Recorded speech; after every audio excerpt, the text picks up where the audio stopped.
평안하셨습니까? 구속사적 관점으로 90일 성경 읽기가 15주 동안 진행이 되는데 이번 주가 벌써 10주차가 되었습니다. 이번 주에 읽을 성경은 예레미야 성경과 예레미야 애가 그리고 에스겔 전반부가 해당이 되는데 이번 강의는 예레미야와 예레미야 애가 강의를 하고 성경 읽기를 하고자 합니다. 90일 동안의 우리 성경 읽기가 성경에 기록된 바른 목적을 따라서 성경을 잘 읽어가는 그런 기쁨과 은혜가 있기를 소원합니다. 교재를 보겠습니다. 131페이지입니다. 예레미야입니다. 예레미야 성경에 나타난 그리스도는 우리의 새 언약이라는 예수님입니다. 예레미야는 유다가 멸망하는 마지막 40년 동안의 활동을 했던 선지자입니다. 이 기간 동안에 하나님 앞에 부름을 받아서 예언 활동을 하게 되지요. 그리고 예레미야 애가 성경은 멸망해버린 조국 유다와 예루살렘의 현장을 보면서 슬퍼하면서 기도하고 슬픔의 노래를 부르고 있는 예레미야의 그 기도를 담고 있는 것이 예레미야 애가 성경입니다. 강의를 계속 진행하겠습니다. 명칭은 예레미야라고 합니다. 본서의 히브리어 성경 표제는 눈물의 선지자라 불리는 예레미야의 이름을 따라 붙여진 것으로 히브리어로는 이르메야라고 했고 그 이름의 뜻은 여호와께서 던지셨다, 여호와께서 세우셨다 라는 뜻입니다. 참 예레미야라고 하는 이름의 뜻이 이 성경에 담고 있는 내용하고도 이렇게 연결이 됩니다. 범죄한 유다를 하나님이 던지십니다. 그러나 하나님께서는 그들을 영원히 던지시지 않고 다시 세우십니다. 참 예레미야라고 하는 이름의 뜻이 던지심과 세우심이라고 하는 두 가지 뜻을 가지고 있는데 성경에 그 내용이 그것을 포함하고 있다. 참 재미있는 이름이지요. 70인역에서는 그 히브리어를 헬라말로 그냥 옮겨놓은 표현입니다. 예레미야스라고 불렀습니다. 누가 기록했는가? 예레미야가 기록했습니다. 이 예레미야 성경에 예레미야 자신이 기록했음을 여러 차례 설명을 하고 있습니다. 예레미야 1장 1절에 보면은 베냐민 땅 아나도스의 제사장들 중 hil기야의 아들 예레미야의 말이라. 예레미야 자신이 제사장이었습니다. 예레미야의 말이라, 예레미야의 글이라 라는 표현이죠. 예레미야 36장 1절과 2절에는 유다의 요시야 왕의 아들 여호야김 제4년에 여호와께로부터 예레미야에게 말씀이 임하니라 이르시되 너는 두루마리 책을 가져다가 내가 네게 말하던 날 곧 요시야의 날부터 오늘까지 이스라엘과 유다와 모든 나라에 대하여 내가 네게 일러준 모든 말을 거기에 기록하라. 하나님께서 예레미야에게 내가 너에게 일러준 말을 기록해라. 예레미야 성경의 저자가 예레미야임을 밝히고 있습니다. 이제 포로기 시대지요. 세월이 많이 지났습니다. 다니엘서 9장에 보면은 곧 그 통치 5년에 이 바벨론이라고 하는 나라가 멸망을 하고 메대와 페르시아라고 하는 나라가 등장을 했을 때에 그때 말입니다. 곧 그 통치 고레스 통치 5년에 나 다니엘이 책을 통해 여호와께서 말씀으로 선지자 예레미야에게 알려주신 그 연수를 깨달았나니 곧 예루살렘의 황폐함이 70년 만에 그치리라 하신 것이니라. 예레미야서에 보면은 유다가 하나님 앞에 징벌을 받아갖고 70년 동안 바벨론의 포로 생활을 할 것이라고 말을 합니다. 근데 다니엘이 이 예레미야 선지자의 예언의 말씀을 고레스 시대에 이 말씀을 깨달았다 라고 합니다. 곧 예루살렘의 황폐함이 70년 만에 그치리라 하신 예레미야 선지자의 예언을 다니엘이 깨달았다. 그러니까 다니엘 시대에 유다 백성들이 바벨론에서 유다로 해방이 되어서 돌아가게 되는 겁니다. 역대하 36장 21절에도 이렇게 기록합니다. 이에 토지가 황폐하여 땅이 안식년을 누림같이 안식하여 70년을 지냈으니 여호와께서 에레미야의 입으로 하신 말씀이 이루어졌더라. 역대하 성경은 70년 포로 생활을 하고 돌아온 그 귀환한 유대인들이 이제 과거의 긴 역사를 정리를 하면서 기록을 한 성경이지요. 우리 지난 시간에 공부를 했는데 학자이자 제사장이었던 에스라가 이 역대기 성경을 기록하는 것으로 우리가 봅니다. 그때 이 에스라가 성경을 기록을 하면서도 이렇게 표현합니다. 이에 토지가 황폐하여 땅이 안식년을 누림같이 안식하여 70년을 지냈으니 여호와께서 에레미야의 입으로 하신 말씀이 이루어졌더라. 예언성취였다는 거지요. 마태복음 2장 17절과 18절에도 보면 이렇게 말합니다. 이에 선지자 에레미야를 통하여 말씀하신 바 라마에서 슬퍼하며 크게 통곡하는 소리가 들리리니 라헬이 그 자식을 위하여 애곡하는 것이라. 그가 자식이 없으므로 위로받기를 거절하였도다 함이 이루어졌느니라. 에레미야 선지자를 통하여서 바벨론에 의해서 유다가 멸망을 할 때에 엄마 아버지가 포로가 돼서 잡혀가고 아이들은 때로는 죽임을 당하고 굶어 죽기도 하고 노예로 팔리기도 하고 이런 비극의 상황에서 라마에서 슬퍼하며 크게 통곡하는 소리가 들리리니 라헬이 그 자식을 애곡하는 것이라. 자식을 위하여 애곡하는 것이라. 이런 일들이 예수님 때에도 이루어졌는데 바로 에레미야 선지자를 통해서 예언을 되었던 그 시대의 사건이 예수님 시대에도 이루어졌다. 이게 뭡니까?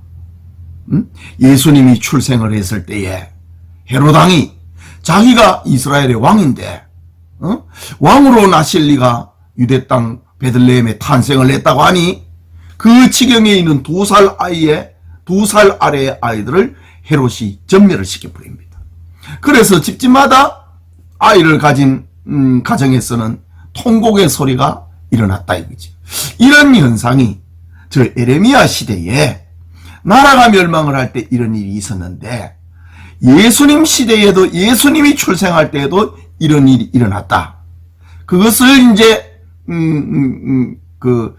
마태가 성경을 기록하면서 그것은 구약의 에레미야 선지자의 예언이 그 시대에 되어졌던 사건을 가지고 장차 또 예언을 했는데 이것이 오늘 시대에 예수님 시대에 일어났다. 그 슬픔을 이렇게 표현을 했던 것입니다. 자, 기록의 장소는 예루살렘입니다. 기록의 연대는 유다가 멸망하기 전 40년 그 어간에 이 성경이 기록이 됐다. 이제 그 40년 어간이 627년 기원전 그리고 586년입니다. 그 기원전 627년에서 586년 약 40년이지요. 이 어간에 유다는 세 차례의 바벨론의 공격을 받아서 멸망을 합니다. 605년에 1차 공격을 당합니다. 그 다음에 597년에 2차 공격을 당합니다. 물론 이제 공격을 당할 때마다 포로가 끌려갑니다. 다니엘 같은 경우는 1차 유다 공격 때 바벨론에 포로로 끌려가게 됩니다. 그리고 사람들이 이 포로로 끌려가고 또 예루살렘의 유다의 금은 보화도 빼앗기고 이런 일들이 일어납니다. 그리고 586년에는 아예 성전이 불타버리는 완전한 멸망의 사건이 이루어지는 겁니다. 에레미야는 자기가 선지자로 활동을 할 때에 요시야 왕이 활동할 때부터거든요. 그때부터 이제 곧 유다는 멸망을 한다. 하나님께로 돌아와라. 우상을 버리고 하나님에게로 돌아와라. 이야기를 합니다. 그 말을 안 듣다가 605년에 또 회개의 메시지를 전했는데도 말을 듣지 않으니까 597년에 그래도 또 말을 듣지 않으니까 불신앙하니까 불순종하고 불순종하니까 586년에는 완전히 멸망을 합니다. 그러니까 유다의 멸망도 하나님이 여러 차례 기회를 주고 계시는 모습입니다. 그 중심에 에레미야가 회개를 외치는 그런 선지자 사역을 한 것이지요. 에레미야는 유다 역사상 최악의 암흑기에 활동했다. 요시야 왕의 죽음 이후 유다는 더욱 부패하여 하나님의 심판을 면할 수 없게 되었다. 당시 국제의 정세는 아수르바니팔 이후에 아수르가 네 번으로 급격한 쇠퇴 일래에 있었고 그 틈을 따서 신바벨론이 발흥하고 있었다. 바벨론은 아수르의 수도 니느웨를 함락을 시키고 깔그미스 전투에서부터 애국까지 제압함으로 근동지역의 패권 국가가 되었다. 여기에 예루살렘도 바벨론에 의해 함락당하고 말았다. 에레미야서의 기록 명단은 바로 이 같은 혼란기인 기원전 627년에서 586년에 기록이 되었다라는 겁니다.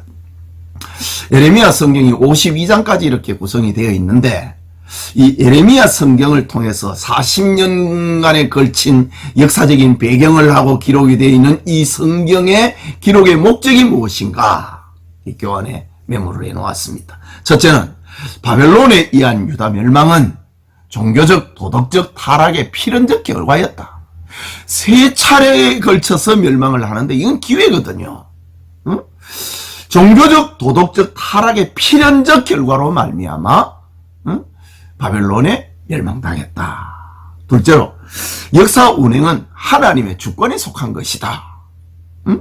70년 포로기를 피하기 위한 인간적 노력의 무의미함을 말하고 있다. 하나님이 정해놨으면은 이것은 변경시킬 수 없다는 겁니다. 하나님께서 70년 동안 포로 생활을 할 것이라 정해놨습니다.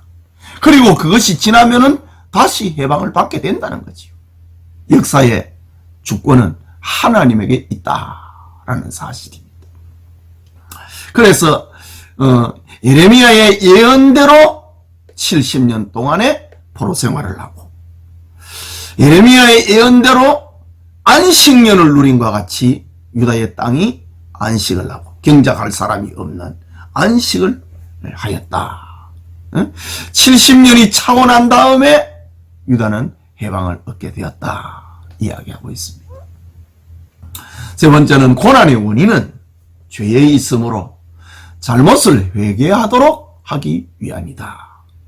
에레미야서의 기록 목적입니다. 고난을 당하고 있는 목적은 죄를 회개하도록 하기 위해서 했다 이거지.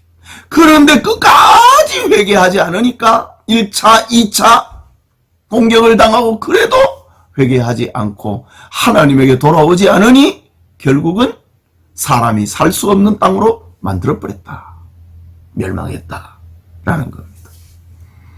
네 번째는 인간의 전적 타락은 하나님의 구속 역사의 필연성을 요구하고 있다. 자, 유다가 멸망을 하는 이런 과정을 통해서 무엇을 말하고 있는가? 인간의 전적 타락이다. 여러 차례 기회를 제공을 하고 하나님의 메시지가 전파되었음에도 불구하고 유다는 회개하지 않습니다. 이건 뭐냐? 인간은 전적 타락이라는 거지요. 희망이 없다는 겁니다. 유다의 멸망을 통해서 사람에게는 의의 희망이 없다는 사실을 알려주고 있는 것이다. 그러면은 유다의 구원은 어디에 있는가? 하나님의 구속 역사의 필연성이라는 거죠. 하나님의 은혜 아니면은 유다는 구원받을 수 없다 라는 사실을 철저한 부패, 전적 부패를 에레미야서를 통해서 보여주고 있다. 인간이 얼마나 악한가. 하나님의 말씀을 듣고도 회개하지 아니하는 인간의 모습, 그것을 말하고 있다. 다섯 번째는 선민 구원을 위한 하나님의 언약의 신실성을 확인시켜준다. 그러나 하나님께서 자기 백성을 구원한다고 했다. 유다 백성에게는 희망이 없다는 거지요. 전적 타락이고 전적 무능이다. 그러나 인간의 희망은 하나님에게 있다.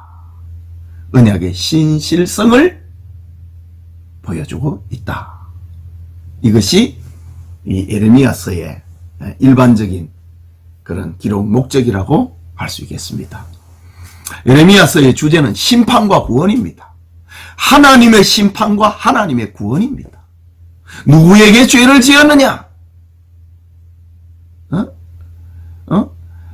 누구에게 죄를 지었느냐? 바벨론에게 죄를 지었느냐? 애굽에 죄를 지었느냐? 부모에게 죄를 지었느냐? 형제에게 죄를 지었느냐? 주제는 하나님 앞에 죄를 지었다는 겁니다. 하나님 앞에 죄를 지은 결과 인간 세계를 무너뜨리고 있는 유다 백성들의 모습입니다.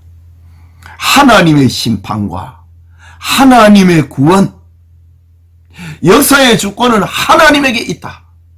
이것이 에레미야서의 주제입니다. 하나님의 심판과 하나님의 구원. 그 이제 대표되는 성경 구절을 두 개를 찾아 놨습니다.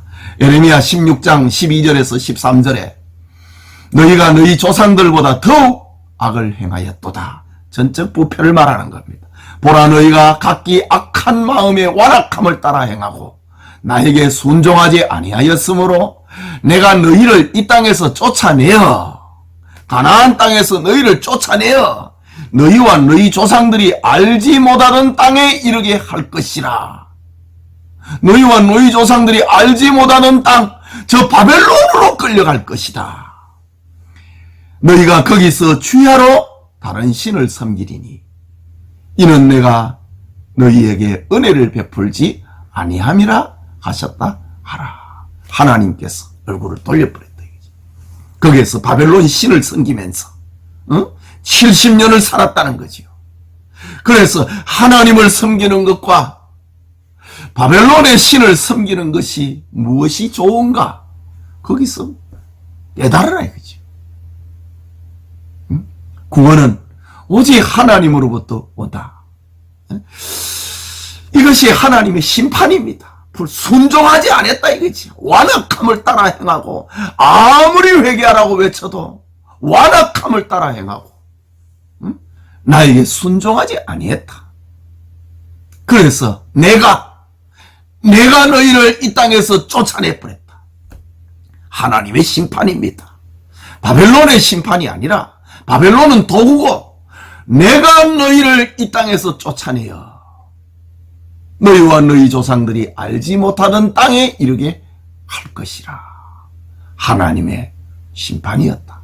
바벨론의 칼날에 죽어가고 포로가 돼서 끌려가는 것은 하나님의 심판이었다 라고 합니다.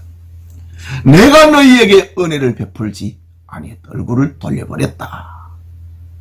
귀를 막았다. 눈을 감아버렸다 라는 겁니다. 그러나 그것이 전부가 다 아닙니다. 주제는 하나님의 구원이 또 남아 있습니다. 에레미야 31장 33절에 그러나 그날 후에 70년 포로를 말하는 겁니다.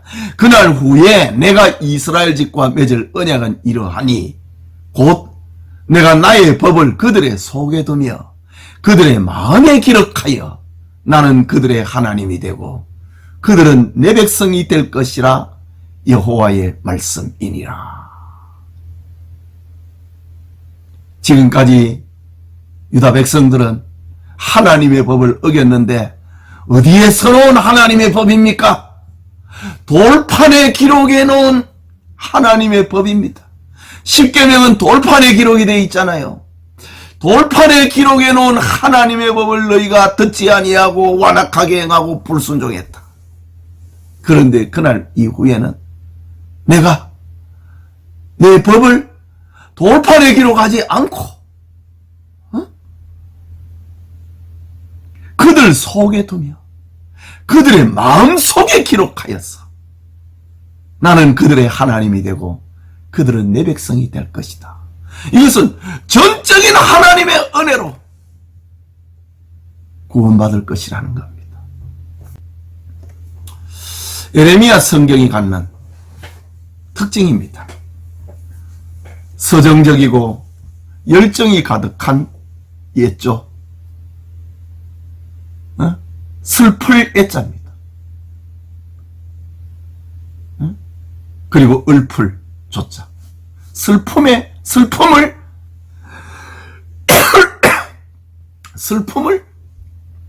읊은 것이다. 둘째는 자신의 몸을 사용하여 비유나 상징을 나타내는 극적 효과, 행위계시.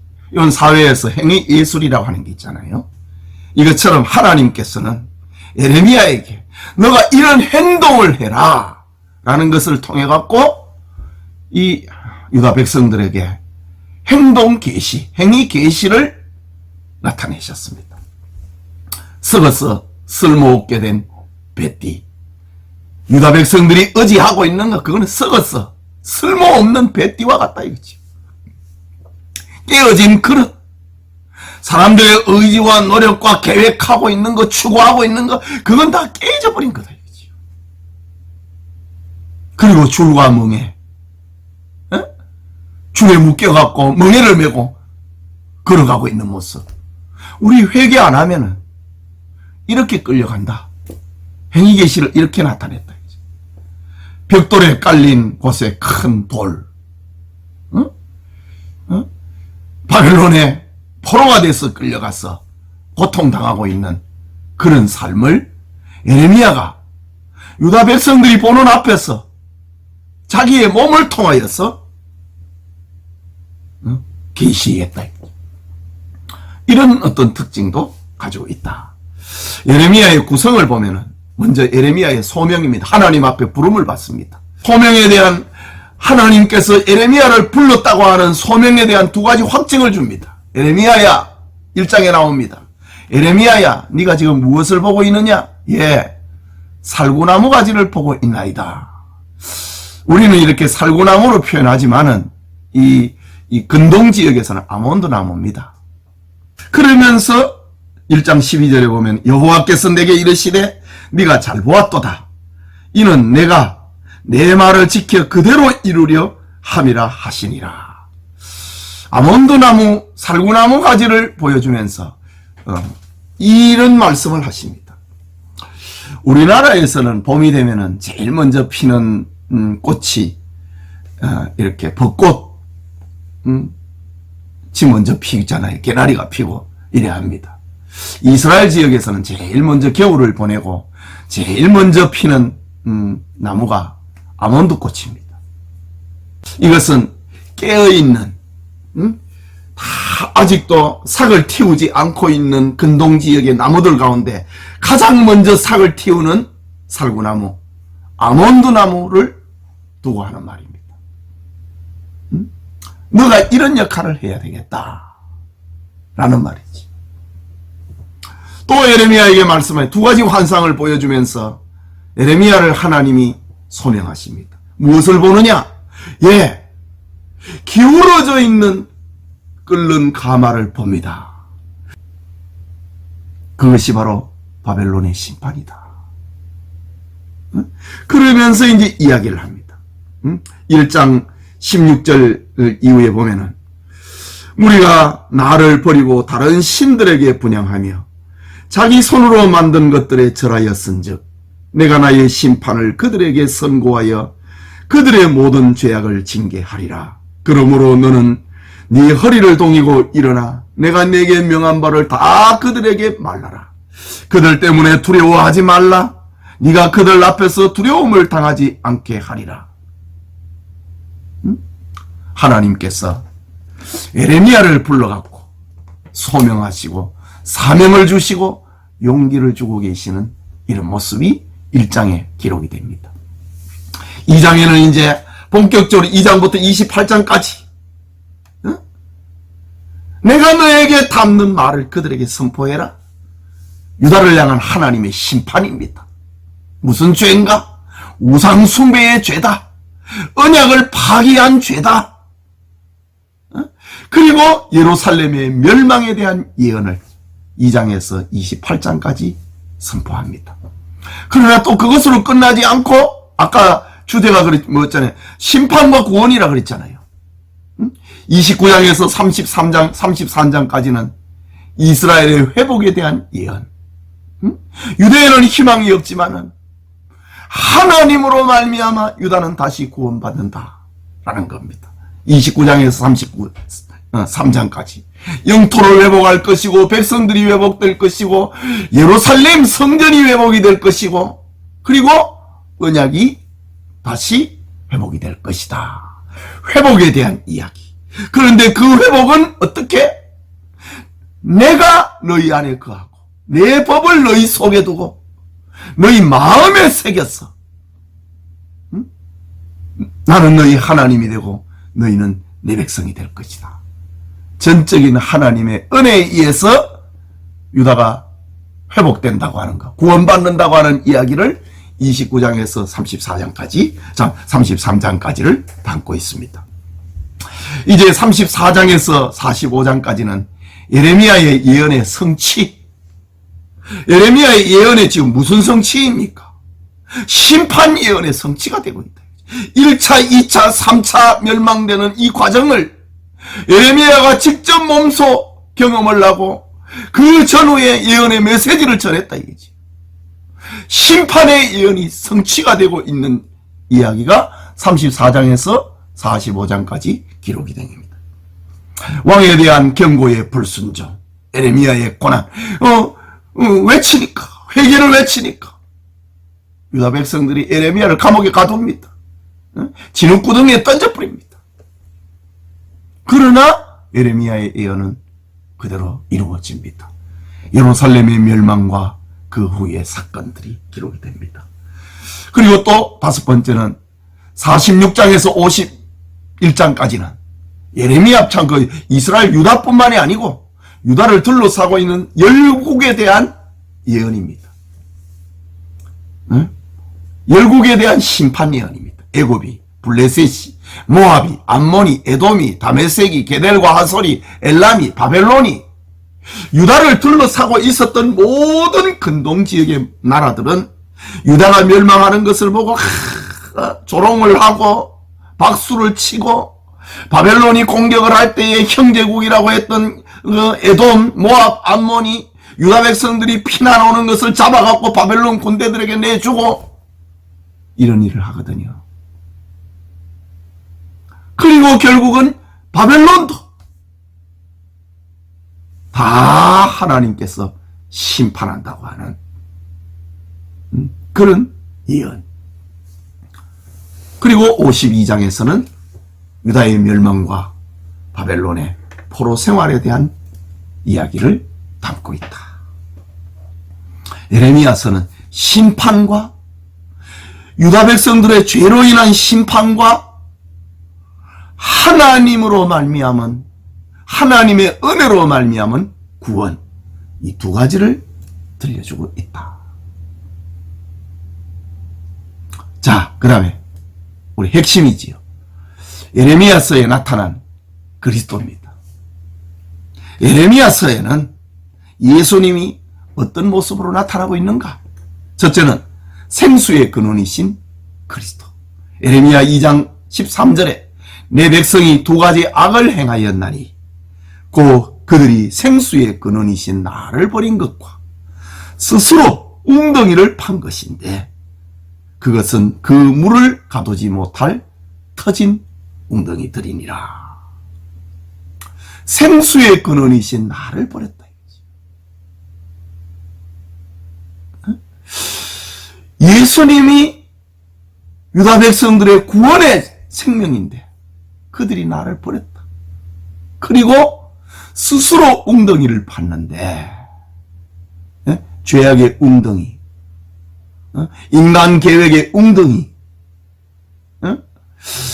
하나님의 매를 맞지 않으려고 애굽을 의지하고 조약을 맺고 밀사를 보내고 있는 스스로 웅덩이를 판 것인데, 그것은 그 물을 가두지 못할 터진 웅덩이들이라.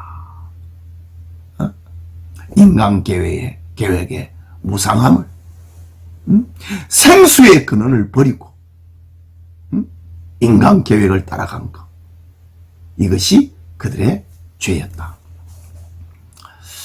에레미야서의 예수님은 생수의 근원이신 예수님으로 나타났습니다. 그들이 예수님을 버렸다는 거지. 그래서 망했다는 겁니다. 요한복음 4장 14절에 내가 주는 물을 마시는 자는 영원히 목마르지 아니하리니 내가 주는 물은 그 속에서 영생하도록 솟아나는 샘물이 되리라. 예수님 자신이 생수라고 했습니다. 이 물을 마시지 아니하면 살지 못한다는 거지. 요한복음 7장 38절에 나를 믿는 자는 성경의 이름과 같이 그 배에서 생수의 강이 흘러나오리라 하시니, 예수님을 믿으면 그 배에서 생수의 강이 흘러나온다. 예수님을 믿지 아니하면은 멸망한다. 에레미야서에 나타난 예수님은 생수의 근원으로 나타났다. 그 예수님을 믿지 아니함으로 인하여 멸망했다. 예수님을 믿지 아니하면 망한다. 멸망한다. 그 말을 이 에레미야 성경을 통해서 우리에게 보여주고 있는 것이 기록 목적입니다. 둘째로 다윗의 자손으로 오실 한 의로운 가지이신 그리스도. 에레미야 23장 5절에 여호와의 말씀이니라. 보라, 때가 이르리니 내가 다윗에게 한 의로운 가지를 일으킬 것이라. 그가 왕이 되어 지혜롭게 다스리며 세상에서 정의와 공의를 행할 것이라. 사람으로부터는 희망이 없다는 겁니다. 그런데 하나님께서 다윗에게 한 의로운 가지를 일으킬 것이다.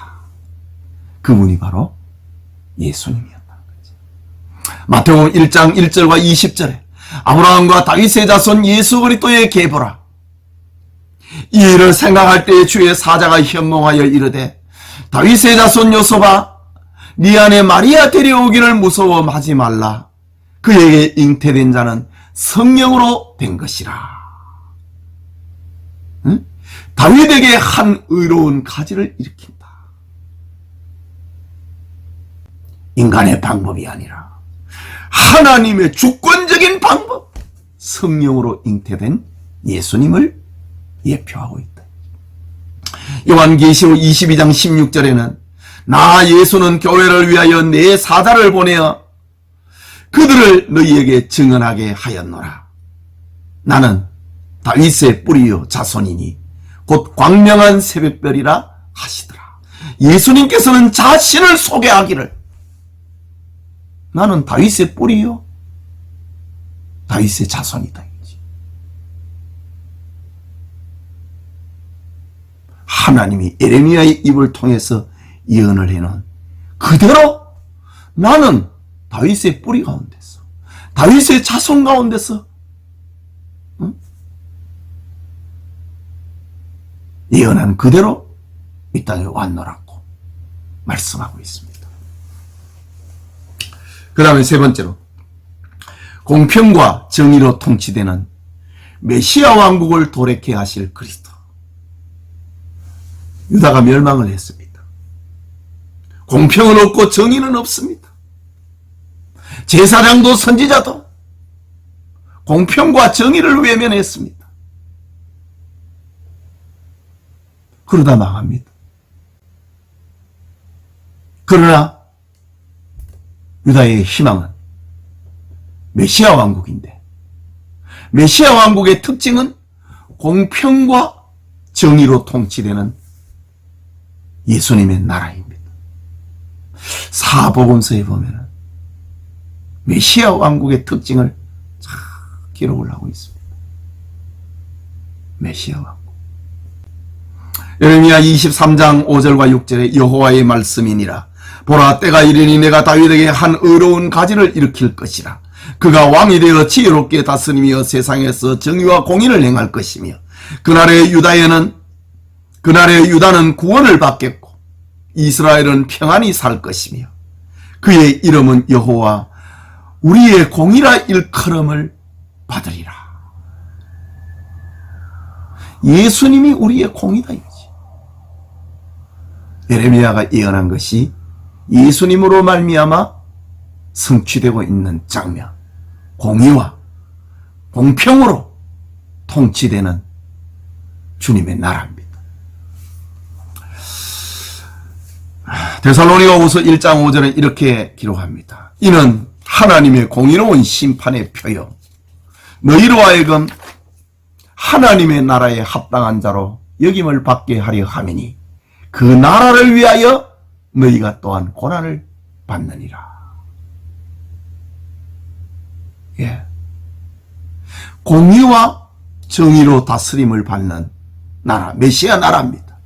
그 나라의 백성이 되기 위해서는 하나님의 나라에 합당한 자로 여김을 받기 위해서 우리는 또한 이 땅에서 고난을 받는다. 주님이 다스리시는 공의와 정의의 나라의 백성이기 때문에 우리는 주님의 이름으로 일컫는 고난을 우리도 받는다 라고 말하고 있습니다. 그 다음 두 번째, 우리의 의가 되시는 그리스도. 예레미야 시대에는 의가 없습니다.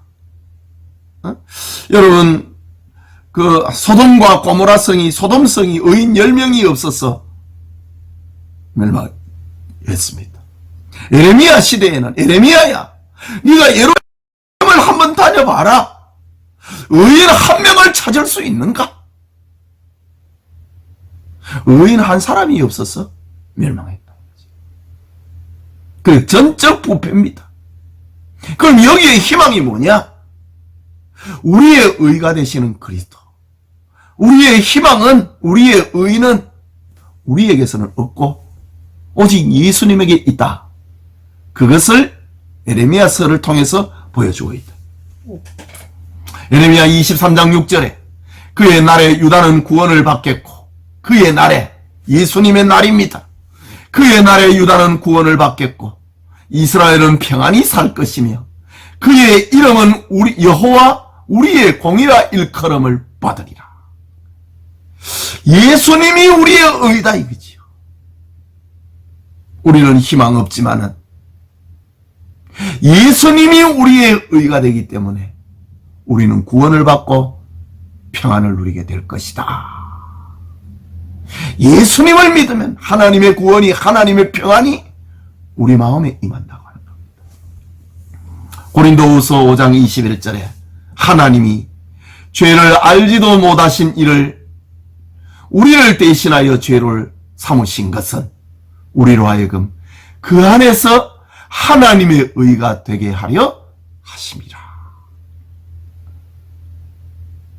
우리 죄를 짊어지고 우리를 대신해서 예수님이 죽으셨다. 이유는 그 안에서, 예수님을 믿는 그 믿음 안에서 하나님의 의가 우리에게 이루어진다.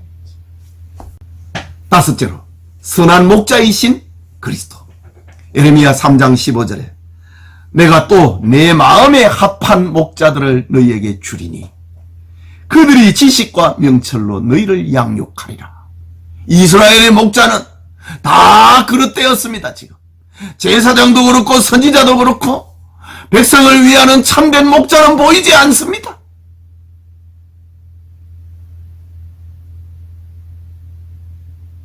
그런데 예레미야를 통해서 들려주고 있는 하나님의 메시지는 내가 내 마음에 합한 목자들을 너희에게 주리니 그 마음에 합한 목자가 누구이냐?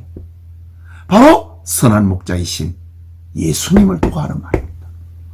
요한복음 10장 11절에 나는 선한 목자라. 예수님이 요한복음 10장에서 나는 선한 목자라 이렇게 얘기하신 것이 무슨 새로운 말이구나. 그게 아니에요. 예레미야 선지자가 이미 예언한 말이에요.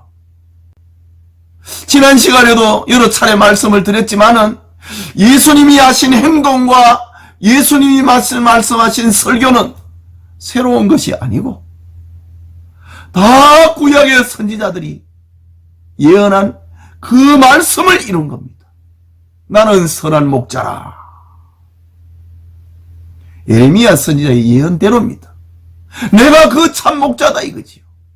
내 마음에 합한 목자, 하나님의 마음에 합한 목자, 예수님 자신이 나는 선한 목자다. 선한 목자는 양들을 위하여 목숨을 버리거니와. 내가 바로 예레미야가 예언을 하였던 하나님의 마음에 합한 목자다.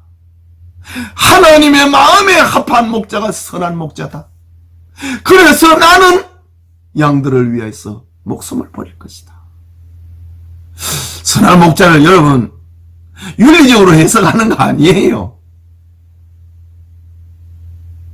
구속론적으로 해석해야 정확해집니다.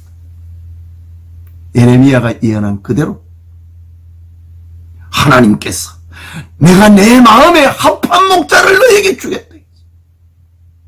예수님이 내가 바로 그 목자다. 그리고 제자들에게 너희도 이 길을 가야 된다. 내 양을 먹이라. 내 어린 양을 먹이라. 내 양을 치라. 요한복음 14장 6절에 예수께서 이르시되 내가 곧 길이요 진리요 생명이니 나로 말미암지 않고는 아버지께로 올 자가 없느니라. 내 마음에 합한 목자이신 예수, 예레미야가 예언한 그 목자였다. 그 다음에 새 언약의 주인이신 그리스도. 예레미야 31장 31절에서 34절에 아까 잠깐 나왔던 말씀인데 여호와의 말씀이니라. 보라 날이 이르리니 내가 이스라엘 집과 유다 집에 새 언약을 맺으리라. 옛 언약은 율법의 돌판에 새겨놓은 것이 옛 언약이고 새 언약은 우리의 마음에 새긴 언약이에요. 성령을 통하여서 우리 마음에 새긴 것이지. 새 언약을 맺으리라. 이 언약은 내가 그들의 조상들의 손을 잡고 애굽 땅에서 인도하여 내던 날에 맺은 것과 같이 아니할 것은 출애굽을 하고 난 다음에 돌판에 글을 새겨놓고 언약을 맺었잖아요.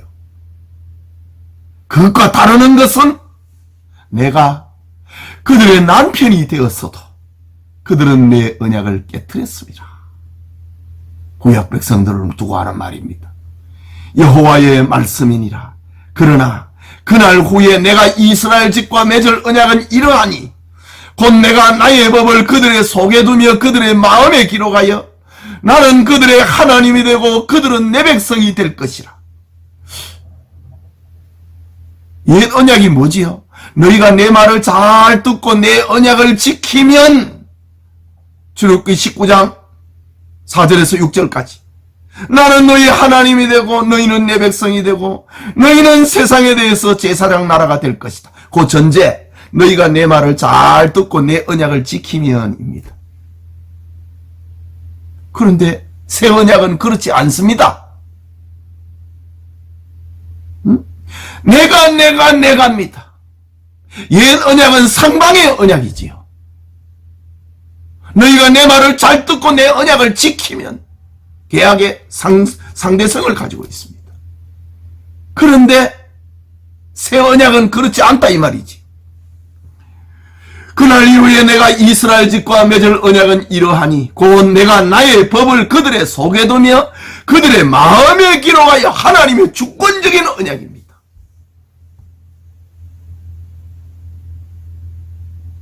나는 그들의 하나님이 되고 그들은 내 백성이 될 것이라.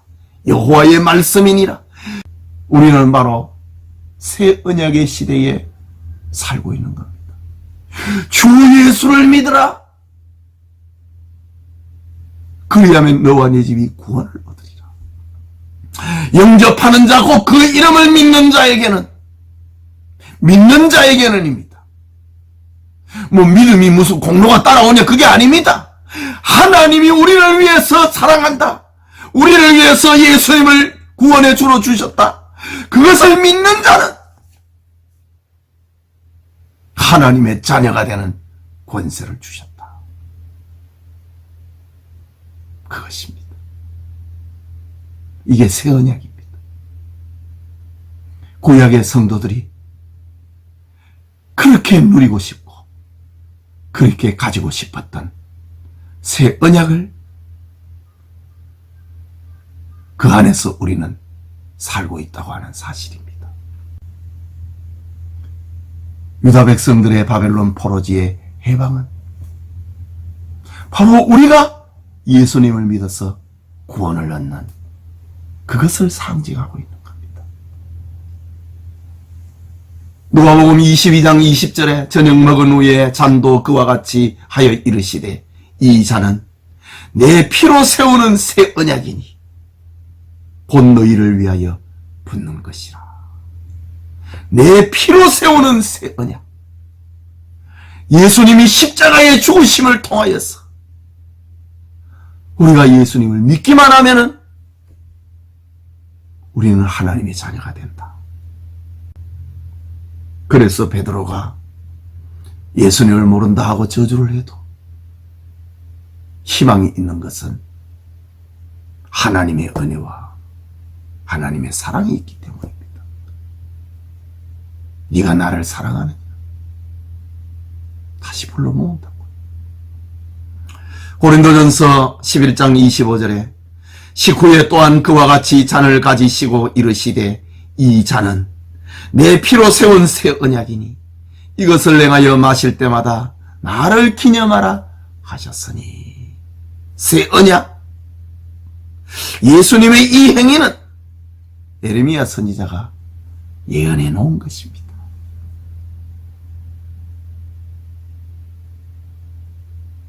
히브리서 8장 8절과 9절에 그들의 잘못을 지적하여 말씀하시되 주께서 이르시되 볼지어다 날이 이르리니 내가 이스라엘 집과 유다 집과 더불어 새 언약을 맺으리라. 또 주께서 이르시기를 이 언약은 내가 그들의 열조의 손을 잡고 애굽 땅에서 인도하여 내던 날에 그들과 맺은 언약과 같이 아니하도다. 그들은 내 언약 안에 머물러 있지 아니하므로 내가 그들을 돌보지 아니하였노라. 예레미야서의 말씀이잖아요. 히브리서 저자는 이렇게 구약 예레미야서의 예언을 받아갖고 새 언약의 시대를 그것을 적용을 해갖고 교인들에게 들려주고 있습니다. 자, 예레미야서를 보면서 우리는 우리 죄에 대해서 절망을 해야 됩니다. 예레미야 성경을 읽으면서 우리에게는 하나님밖에는 희망이 없구나. 그것을 우리가 깨달으면 예레미야서를 정확하게 읽는 것입니다. 계속해서 예레미야 애가 성경을 공부하겠습니다. 예레미야 애가 성경은 5장밖에 되지 않는 짧은 성경입니다. 노래입니다. 시입니다. 그런데 노래고 시인데 아가서는 노래 중에 노래, 사랑의 노래인데 예레미야의 애가는 슬픔 중에 슬픔, 노래 중에 노래가 아가서라면 눈물 가운데 눈물, 슬픔 가운데 슬픔. 이 성경이 애가서입니다. 애가서에 나타난 그리스도는 우리의 눈물이다. 예레미야서에 나타난 예수님은 우리의 새 언약이다. 에레미야 애가에 나타난 예수님은 우리를 위해서 울어주시는 눈물이다. 무엇이 생각납니까? 에레미야서를 통해서 우리의 죄를 슬퍼하시고 부르짖고 계시는 중보자 예수님의 모습을 보여주고 있는 겁니다. 명칭 에레미야 애가, 본서의 명칭은 본문의 첫 단어를 따라서 에카라는 뜻인데, 에카라고 하는 말인데 그 뜻은 아오라 감탄사입니다. 슬픔의 감탄사입니다. 이것은 애가 1장 1절에 나오는 말일 뿐만 아니라 본서에 반복적으로 나오는 말이다. 아오라. 70인역은 트레노이라고 하는 제목을 붙였는데 눈물들이라고 하는 뜻이다. 라틴어 역본인 벌게이트 역에서는 이것이 예언자 예레미야의 애가다 라는 다소 긴 제목을 붙였다. 저자 예레미야 애가, 예레미야 성경에는 그 멸망의 과정을 기록을 하고 있다면은 예레미야의 애가는 멸망해버린, 폐허가 되어버린 그 현장을 보면서 울고 있는 시요, 노래입니다. 역대하 35장 25절에 예레미야는 그를 위하여 애가를 지었으며 모든 노래하는 남자들과 여자들은 요시야를 슬퍼 노래하니 이스라엘의 규례가 되어 오늘까지 이르렀으며 그 가사는 예가 중에 기록되었더라. 요시야를 위하여 슬피 노래했다. 요시야는 유다의 그 왕들 가운데 마지막 신앙의 왕입니다. 그런데 전쟁터에 나가서 죽고 맙니다. 이 사실 앞에 예레미야가 절망한다고요. 우리를 하나님에게로 데려갈 유다의 왕이 전쟁터에 나가버려서 죽어버렸다. 왕을 위해서 슬퍼하고 예레미야가, 그리고 앞으로 되어질 유다의 마지막을 쳐다보면서 슬퍼했다. 에스라가 그것을 기록해 놓고 있습니다. 자, 애가 1장 2절에 밤에는 슬피 우니 눈물이 뺨에 흐름이여 사랑하는 자들 중에 그에게 위로하는 자가 없고 친구들도 다 배반하여 원수들이 되었도다.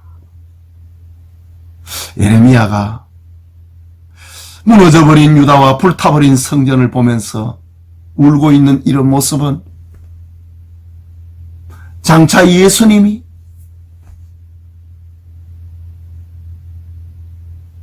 멸망하는 이스라엘을 보면서 울고 계셨던 예수님의 모습을 예표하고 있습니다.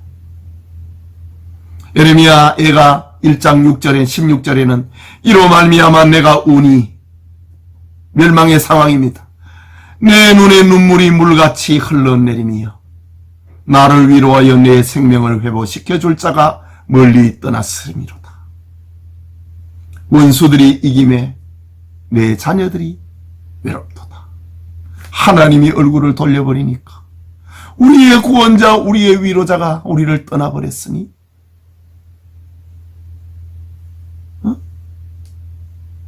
내 눈에 눈물이 물같이 흘러내린다. 주님의 중보자로서의 그 모습을 예레미야가 상징적으로 보여주고 있는 겁니다. 기록연대 예루살렘인데 폐허가 되어버린 기록장소, 폐허가 되어버린 예루살렘. 기록연대는 586년 예루살렘 멸망 직후에 강력한 왕 아술 바니팔, 아수르의 마지막 왕입니다. 사후에 아수르는 점차 그 세력이 약화되었고 신흥 바벨론은 급속도로 부상했다. 바벨론은 마침내 아수르를 정복했고 갈그미스 전투에서 애국까지 쾌퇴시킴으로 명실공히 중근동의 패자로 군림했다.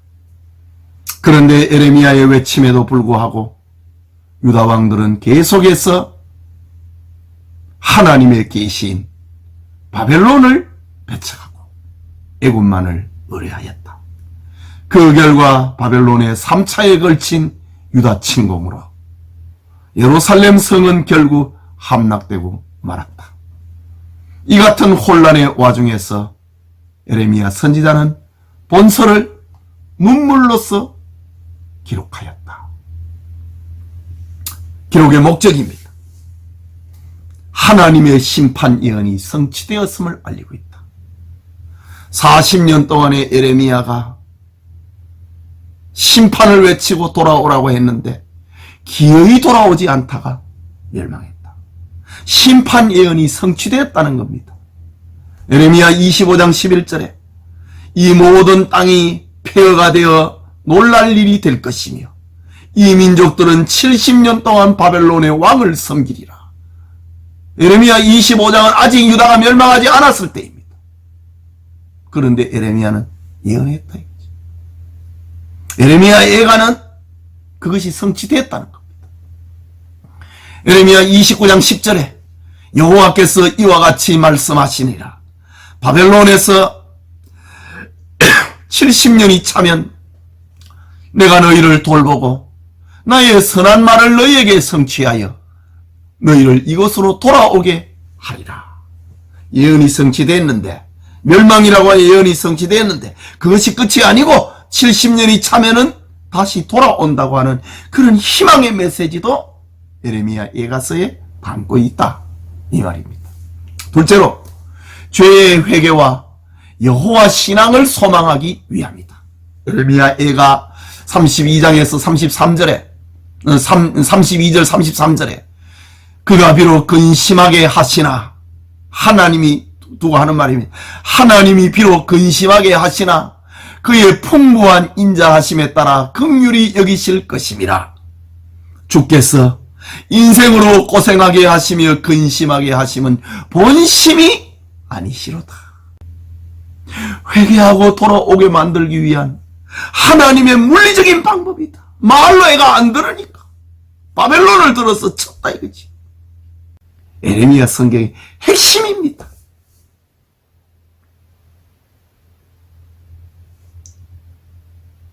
주제, 죄의 결과에 대한 애통과 하나님의 자비에 대한 소망.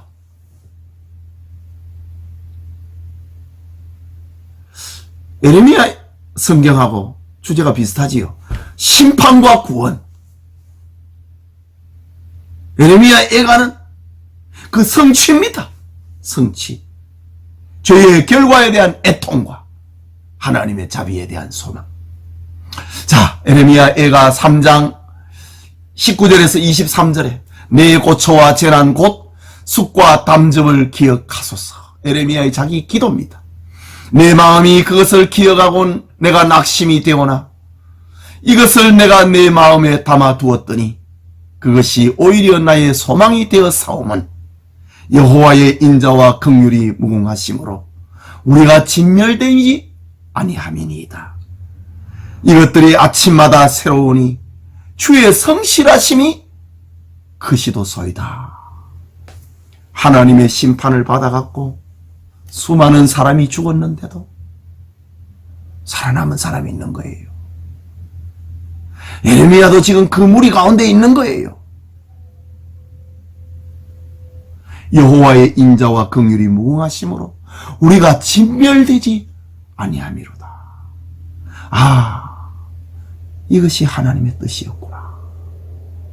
감나무, 상수리나무가 배임을 당하여도 그 그루터기는 살아있는 것처럼 이것이 하나님의 방법이구나. 이것들이 아침마다 새로우니 주의 성실하심이 크시도소이다. 심판 가운데 울면서도 하나님의 뜻을 배워가면서 예레미야는 소망을 얻었다는 겁니다. 특징, 예루살렘 함락의 기념일인 아비부월입니다. 하나 빠졌네요. 아비부월 제9일에 집회소나 가정에서 낭독된 성경이다. 이스라엘의 절기 명절에 성경을 읽잖아요. 추수감사절 같은 경우는 초막절인 추수감사절 같은 경우는 사랑의 노래 아가서를 읽습니다. 그런데 함락기념일, 쉽게 얘기하면 폐전일이죠. 그날에는 예레미야 애가서를 읽었다. 그리고 또 하나는 원문에는 22개의 히브리어 알파벳이 매절의 첫머리의 순서대로 등장을 하고 비참한 분위기를 담아내는 답관체이다. 알렙, 베트, 김멜, 달레, 해, 와우, 자임. 1절은 알렙으로 시작하는 말, 2절은 베타로, 3절은 김멜로 이렇게 쭉 시작이 되는 기막힌 시입니다. 그런데 이 번역 성경은 이렇게 할 수가 없지요. 그러나 원문 성경은 그렇게 되어 있다. 그리고 또 재미있는 것은요, 아가서를 참 에레미야 애가서를 보십시오. 히브리어 알파벳이 22글자거든요. 애가는 에레미야 애가는 매 장마다 22글자로 되어 있습니다. 아, 기가 막히지요. 5장이 다 22글자로 되어 있습니다. 그런데 가운데 있는 성경 3장은요 22글자가 세 번 반복됩니다. 그럼 몇 자지요? 66자. 아주 이렇게 짜임새 있는 하나님의 영감의 시입니다. 1장 22절, 2장 22절, 알파벳 순서대로. 3장 22이 3번씩 반복되고 4장 22절, 5장 22절. 아주 재미있는 답관체의 특징을 가지고 있는 성경이다. 그 다음에 세 번째, 죄의 심판과 하나님의 구원에 대한 소망이 더욱 사무치는 책이다. 멸망해버렸어. 폐해가 되어버렸으니까. 짐승들의 놀이터가 되어버렸으니까. 피빈에 내가 진동을 하고 있습니다. 구원에 대한 소망이 더욱 사무치는 책이다. 예레미야 애가의 구성 5장으로 구성이 되어 있는데 슬픔, 원인, 소망, 회개, 기도 이런 식으로 되어 있습니다.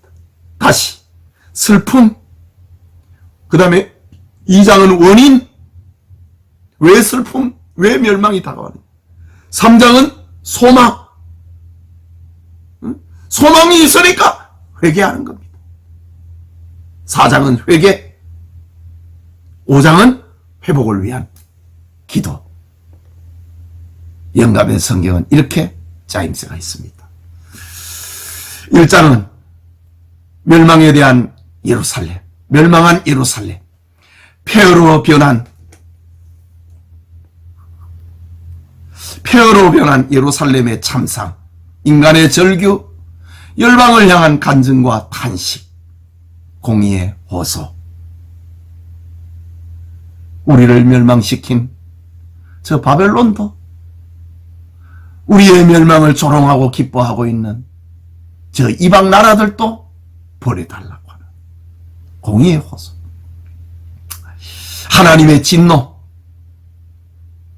하나님의 진노로 야기된 예루살렘의 멸망, 회개의 권면, 심판주 여호와를 향한 예언.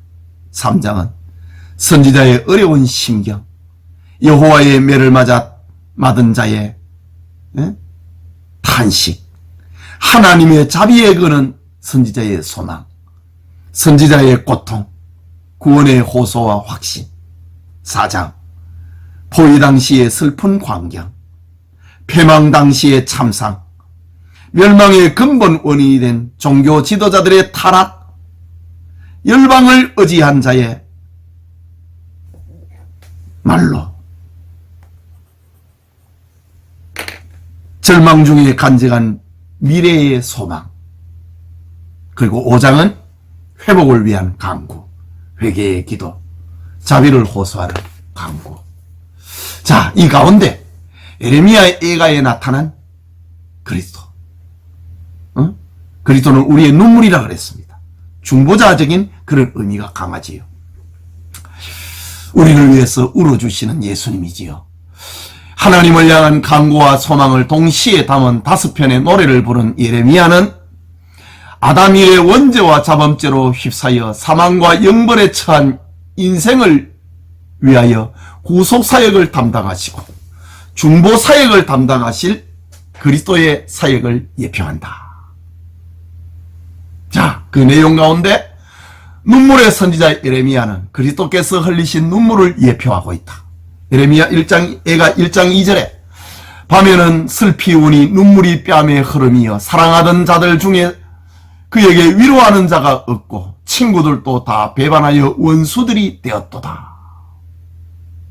나라가 멸망하면 친구가 없지요.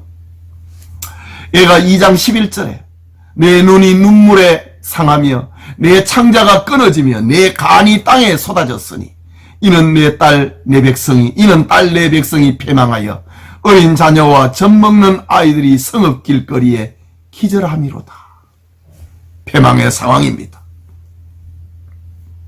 마태복음 23장 37절에서 38절에 보면 예루살렘아 예루살렘아 선지자들을 죽이고 내게 파송된 자들을 돌로 치는 자여 암탉이 그 새끼를 날개 아래 모음같이 내가 내 자녀를 모으려 한 일이 몇 번이냐.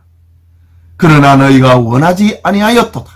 보라 너희 집이 황폐하여 버려진 바 되리라. 예수님께서 회개하고 돌아오라고 하는 이스라엘의 그 완악함과 불신앙을 보면서 산 위에서 예루살렘을 쳐다보면서 우셨던 모습, 이것은 이미 예레미야가 겪었습니다. 예레미야가 예수님의 아픔을, 예수님이 걸어가실 암탉이 새끼를 모으려고 한 적이 얼마냐. 예레미야가 40년 동안 했다 이거지. 예레미야의 그 삶은 그림자였고 새끼를 모으려고 하는 암탉의 모습은 그 본체는 예수님이었습니다. 누가복음 19장 41절에서 44절에 가까이 오사 성을 보시고 우시며 이르시되 너도 오늘 평화에 관한 일을 알았더라면 좋을 뻔하였거니와 지금 네 눈에 숨겨졌도다. 날이 이를지라 내 원수들이 토둔을 쌓고 너를 둘러 사면으로 가두고 또 너와 및 그 가운데 있는 내 자식들을 땅에 메어치며 돌 하나도 돌 위에 남기지 아니하리니 이는 네가 보살핌 받는 날을 알지 못함을 인함이라 하시니라. 예루살렘이 멸망을 당할 때에 이스라엘이 로마에 의해서 멸망을 당할 때에 이런 일이 벌어졌습니다. 로마의 디도 장군이 예루살렘을 둘러싸고 성을 쌓아 올랐습니다. 유다는 항전을 하지만은 기어이 패망하고 맙니다. 유다도 역시 마찬가지입니다. 바벨론의 느부갓네살에 의해서 2년 동안 저항을 하다가 결국은 시드기야 왕 11년에 멸망합니다. 그리고 돌 하나도 돌 위에 남기지 않고 성전을 다 부숴버렸습니다. 예수님 시대의 예표였습니다. 로마의 디도 장군이 느부갓네살처럼 예루살렘과 예루살렘 성전을 그렇게 만들어버렸습니다. 예언의 성취입니다. 멸망 예언, 심판 예언의 성취입니다. 두 번째로, 그러니까 성경은 다 짝이 있습니다. 그 짝을 찾아갈 때에 그 짝은 구속사를 통하여서 이루어지거든요. 짝을 찾을 때에 성경 바로 읽기가 되는 겁니다. 그걸 돕기 위해서 이렇게 공부를 하고 있는 겁니다. 두 번째로, 회복을 위해 기도하는 예레미야는 그리스도의 중보사역을 예표한다. 애가 1장 19절에서 20절에 내가 내 사랑하는 자들을 불렀으나 그들은 나를 속였으며 나의 제사장들과 장로들은 그들의 목숨을 회복시킬 그들의 양식을 구하다가 성 가운데서 기절하였도다. 여호와여 보시옵소서. 내가 환난을 당하여 나의 예를 다 태우고 나의 마음이 상하오니 나의 반역이 심히 크미니이다. 밖에서는 칼이 내 아들을 빼앗아 집안에서는 죽음 같은 것이 있나이다. 멸망한 예루살렘의 모습입니다. 애가 2장 20절에 여호와여 보시옵소서. 지금 부르짖고 있는 거. 그 1장 20절에도 여호와여 보시옵소서. 2장 20절에도 여호와여 보시옵소서. 회복을 위해 기도하고 있는 예레미야의 기도입니다. 그리스도의 중보 사역을 말하는 겁니다. 여호와여 보시옵소서. 주께서 누구에게 이같이 행하셨는지요. 여인들이 어찌 자기 열매 곧 그들이 낳은 아들들을 먹어오며 제사장들과 선지자들이 어찌 주의 성소에서 죽임을 당하오리까. 하나님이 지금 누구에게 했습니까? 하나님의 백성 유다에게 지금 이 일을 행하셨습니다. 불쌍히 여겨달라고. 제사장과 선지자들이 지금 어디서 죽었습니까? 하나님의 집에서, 하나님의 방에서 죽임을 당했습니다. 슬퍼하고 있는 예레미야입니다. 요한복음 17장 9절에서 12절에 내가 그들을 위하여 비옵나니 내가 비옵는 것은 세상을 위함이 아니요 내게 주신 자들을 위함이니. 예레미야서에는 주께서 누구에게 이같이 행하셨는지요. 주의 백성입니다. 예수님께서는 내가 비옵는 것은 세상을 위함이 아니요 내게 주신 자들을 위함이니이다. 그들은 아버지의 것이로소이다. 내 것은 다 아버지의 것이요 아버지의 것은 내 것이온데 내가 그들로 말미암아 영광을 받았나이다. 나는 세상에 더 있지 아니하오나 그들은 세상에 이사옵고. 예수님이 십자가 지시기 전날 밤에 감람산의 기도입니다. 이것을 가리켜 주기도문이라고 합니다. 나는 아버지께로 가옵나니 거룩하신 아버지여 내게 주신 아버지의 이름으로 그들을 보존하사 우리와 같이 그들도 하나 되게 하옵소서. 내가 그들과 함께 있을 때에 내게 주신 아버지의 이름으로 그들을 보존하고 지키었나이다. 그 중에 하나도 멸망하지 않고 다만 멸망의 자식뿐이오니 가룟 유다뿐이오니 이는 성경을 응하게 함이니이다. 예수님의 중보기도입니다. 제자들을 위한 중보기도입니다. 예레미야가 하나님 보시옵소서. 하나님이 누구에게 이 일을 행하셨습니까? 주의 이름으로 일컫는 주의 백성에게 이 일을 행했습니다. 사하소서, 용서하소서. 예레미야의 그 탄원의 기도는 저 감람산에서 올리시는 예수님의 기도를 그림자처럼 묘사하고 있었다.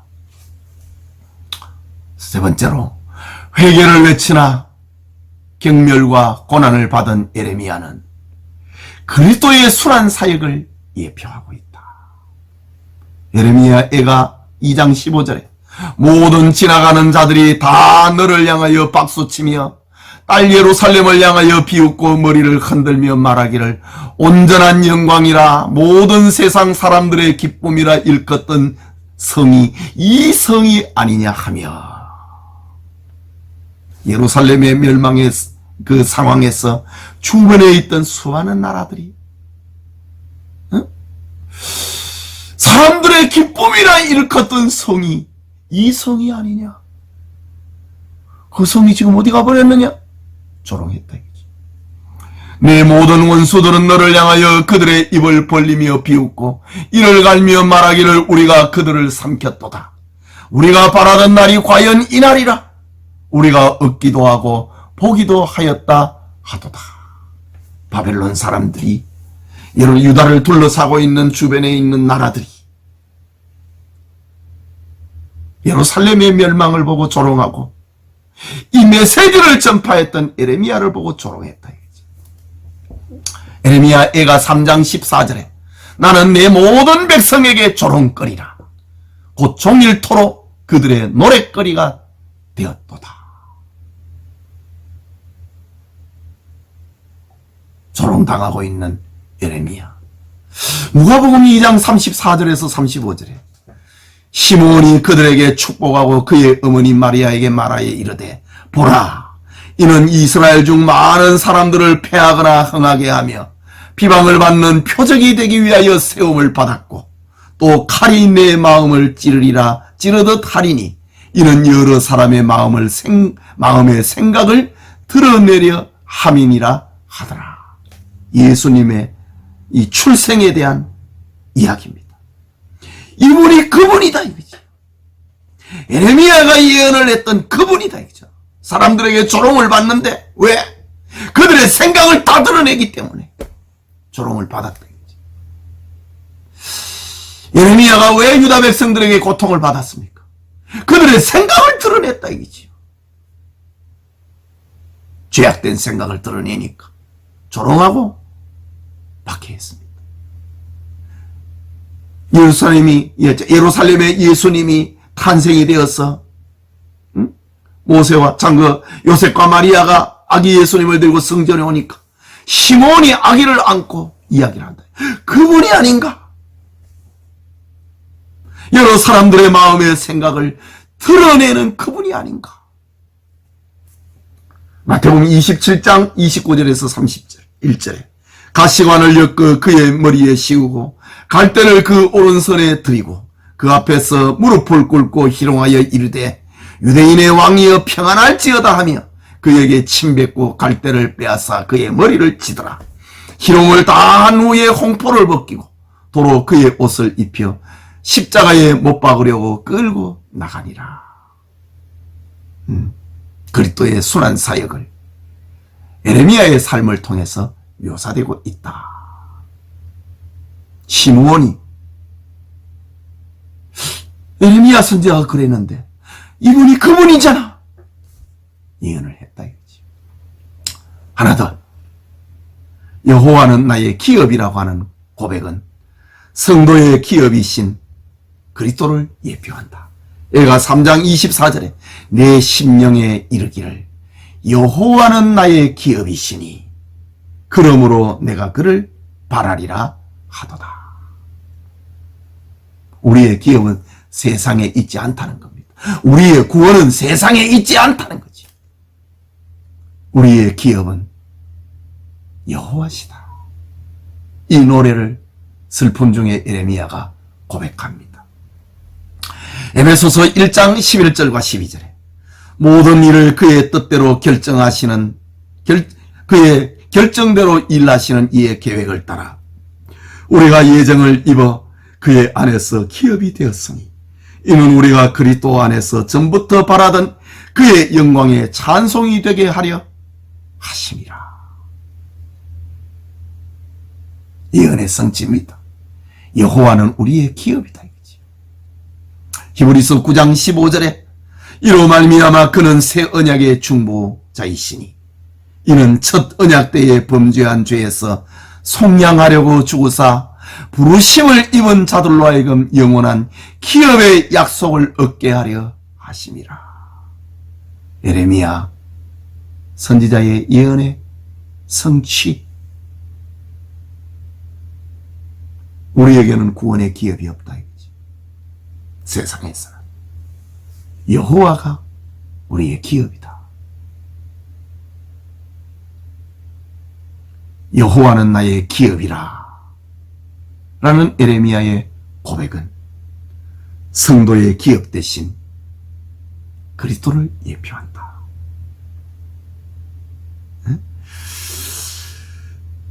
범한 죄에서 속량하시려고 주사 부르심을 입은 자로 하여금 영원한 기업의 약속을 얻게 하려 하시니라.